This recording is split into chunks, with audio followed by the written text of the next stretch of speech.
Pour beaucoup de gens, les pompes traditionnelles à même le sol ne servent à rien. C'est une perte de temps qui est immense et elles ne vous permettront pas de construire un corps qui est véritablement fort. Alors je sais que c'est très polarisant de dire ça, ce n'est pas du clickbait et je suis sûr que cette vidéo va changer votre avis. Alors je vais vous expliquer les 3 raisons pour lesquelles je ne fais plus de pompes normales, les 2 seuls cas de figure où ce mouvement peut potentiellement vous aider et les 2 meilleures alternatives pour les remplacer, gagner du temps et développer un corps qui est beaucoup plus fort. Avant ça, mini intro, moi c'est Clément, je suis un préparateur physique diplômé et je vous aide à construire un corps qui est fort, souple et qui bouge vraiment bien.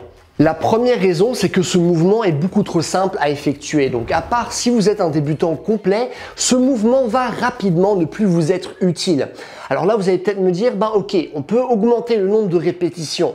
Alors oui, mais alors on va faire quoi? Travailler l'endurance force juste pour travailler l'endurance force? Ça ne fait pas sens à part si c'est votre objectif spécifique.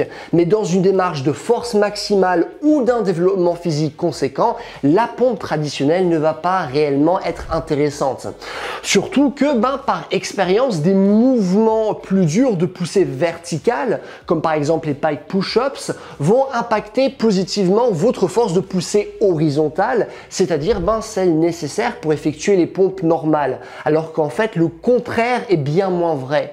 Donc ça ne fait pas finalement de sens de passer beaucoup de temps à les effectuer en termes de rapport temps/résultat.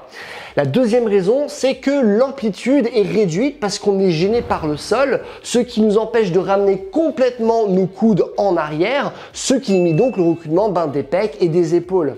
Et comme dit il y a quelques mois, et comme le prouvent les études que je vous montre là maintenant, travailler à l'amplitude maximale est plus bénéfique à la fois pour gagner en force et en masse musculaire.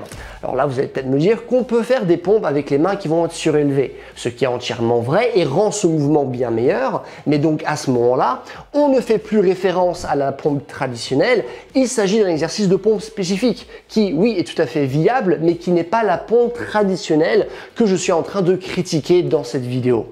Troisièmement, les pompes traditionnelles ne sont pas assez complexes car les contraintes techniques sont presque inexistantes.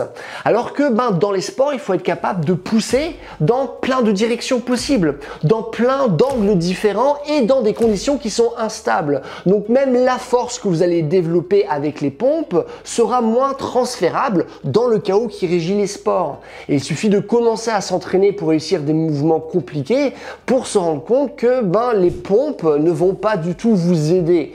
Et en plus de ça, c'est un mouvement qui peut littéralement déconnecter notre cerveau.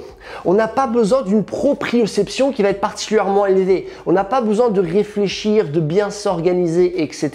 Et donc, on ne développe pas un corps intelligent en faisant des mouvements qui sont méga simples. Au contraire, on doit se confronter à des scénarios qui sont durs et complexes pour que notre corps puisse s'adapter face à eux. Alors, ceci étant dit, voici les 2 seuls cas de figure dans lesquels faire des pompes est intéressant. Alors premièrement, il s'agit des débutants complets parce que si vous ne savez pas pousser votre corps facilement dans une position normale et très réglementée, logiquement, vous n'allez pas pouvoir faire des variations qui vont être plus chaotiques. Et donc à ce moment-là, c'est un excellent éducatif, que ce soit des pompes à genoux, des pompes surélevées pour mettre plus de poids sur les pieds ou tout simplement des pompes normales, ça fera le taf.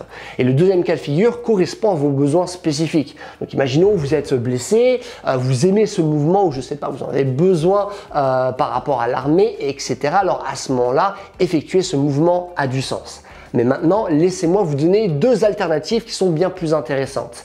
La première sont les lean planche push-ups. On effectue des pompes en allant le plus possible vers l'avant. Cet exercice travaille à la fois la force bras pliés et la force bras tendus. Cette dernière permet notamment l'acquisition de mouvements durs, comme par exemple la planche gymnique, est transférable dans plein de sports et met un accent particulier sur la force dans la région des omoplates, notamment en protraction quand on écarte les omoplates l'une de l'autre, ce qui est en fait un transfert de force positif sur quasiment tous les mouvements de poussée. Maintenant, le deuxième exercice, c'est la pompe à 360 degrés. Vous pouvez l'effectuer seul. Moi, je préfère l'intégrer dans un jeu à deux. Et en gros, mon partenaire pointe un endroit au niveau du sol et moi, en gardant mes pieds ancrés au sol dans la position dans laquelle je me trouve, je dois toucher le point avec ma tête. Et donc, le but de mon adversaire est logiquement de me mettre en difficulté en pointant des endroits soit très proches, soit très loin, sur les côtés, derrière moi, etc. Ce qui me permet de développer une force fonctionnelle et générale dans plein de directions, d'amplitude et de contexte, ce qui renforce complètement mes bras et me permet de jouir d'une force transférable dans tous les sports. Et dernièrement, si vous voulez savoir comment grandement développer votre force de poussée d'une manière qui va être fonctionnelle et transférable, eh ben regardez la vidéo qui s'affiche là maintenant où je vais vous expliquer précisément comment faire.